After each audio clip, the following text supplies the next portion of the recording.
बत्तियां बुझा दो, थोड़ी सी पिला दो, अंधेरे में जो होगा सुबह उसको भुला दो। बत्तियां बुझा दो, थोड़ी सी पिला दो।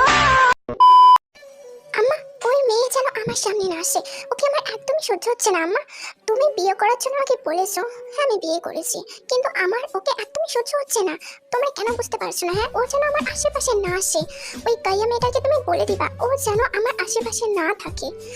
জঙ্গক বাবা তুই এসব কি বলতেছিস? হ্যাঁ ওটা তোর বউ, খাতা কলমে সই কইরা ও তোর বউ হয়েছে, আর এসব কি বলতেছিস? হ্যাঁ ও তোর কাছে যাবে না তো কার কাছে যাবে? আম্মা এসব কথা আমি একদমই শুনতে চাই না, ও যেন আমার আশেপাশে না থাকে। আর হ্যাঁ আমি একটু বেরোচ্ছি, আর ও যেন আমার রুমে না যায়, কারণ আমার পার্সোনাল রুম আমি কারোর সাথে শেয়ার করতে পারি না। ওকে জঙ্কুক এসব কি বলতেছিস? হ্যাঁ ও তোর বউ নাকি? ও তোর রুমে থাকবে না তো কার রুমে থাকবে বল? এরকম করিস না বাবা।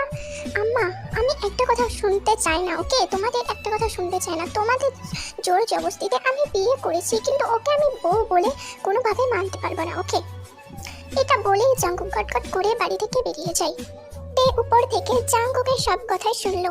তের যেন এই কথাগুলো কিছুতেই হজম হচ্ছে না। আনমনে তের চোখ থেকে এক ফোঁটা জল গড়িয়ে পড়লো। তের কেন এত কষ্ট হচ্ছে?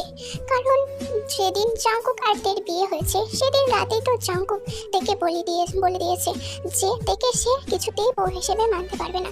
তবুও কেন কষ্ট হচ্ছে তের? তে আবার দৃষ্টিতে জিন বেগমের দিকে তাকিয়ে রইল। জিন তেকে খেয়াল করলো, খেয়াল করেই জিন তের কাছে ছুটে গেল। তে মা দেখ মা সব ঠিক হয়ে যাবে, ওর কথা কিছু মনে করিস না তুই। আমার জঙ্গক এইরকমই, তুই কি পারবি না জঙ্গককে মানিয়ে নিতে? তে মা তুই পারবি জঙ্গককে মানিয়ে নিতে, তোর করে নিতে? তুই পারবি বল আমাকে? তে তোর জিন বেগমের কথা শুনে অবাক হয়ে গেল, সে কিভাবে পারবে? জঙ্গক তো তাকে আগেই বলে দিয়েছে তাকে সে বউ হিসেবে কিছুতেই মানবে না। তারপরেও তে একটা মুচকি হাসি দিয়ে জিনকে বলল, হ্যাঁ মা আমি পারবো, আমি অবশ্যই পারবো, আপনার ছেলেকে আমার করে নিতে আমি অবশ্যই পারবো।